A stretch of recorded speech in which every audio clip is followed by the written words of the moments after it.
conversation to have are those of you entering into a blended family. This is a big one. I've lived this as a child of divorce. I lived it on multiple times, actually, coming into a couple different families as I experienced my dad divorcing twice.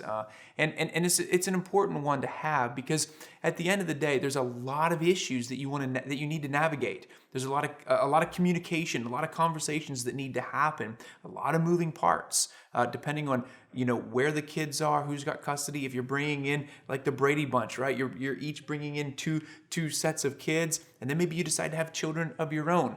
So there's a lot of moving parts here, but I think the most important part that I want to have conversation about as it relates to you getting remarried is, how will you champion one another? So in other words, how will you, again, for me and for how I see this is emotional intimacy. Because here's the reality.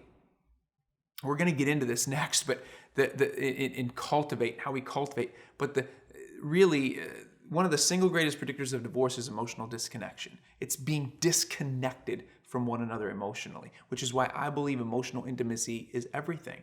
Fighting for one another's heart. And that's going to mean there are times where things are being said by ex-spouses, by co-parents, maybe by the children, that are going to try to divide you. You're going to have more opponents than maybe the person getting married for the first time. You're going to have a lot more opponents you're going to have to navigate. So the conversation really becomes, how do we fight for one another? How do we not let kids come in between us? How do we not let ex-spouses come in between us? How do we not let these opponents come in between us? And so that's the priority. How do we fight for one another? How do we take care of one another?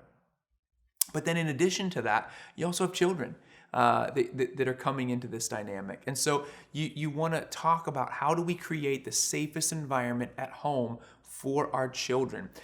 And I genuinely believe that one of the greatest places to start is by honoring other people. Now, that could mean ex-spouses, co-parents. They could really not be in a healthy place when your children go to their house.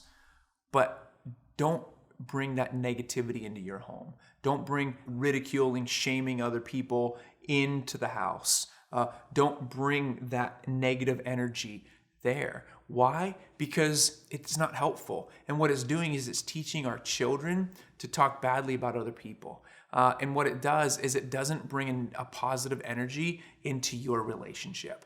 And so I just really encourage you, number one, prioritize the conversation around how you're going to support one another. And then number two, prioritize the conversation about how you're going to support and bring a positive environment to your home for your children, so that when they do come back into the home, they feel safe. Now, they need boundaries too.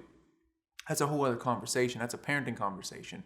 But how can you stay connected to fight for your spouse's heart? Have those conversations.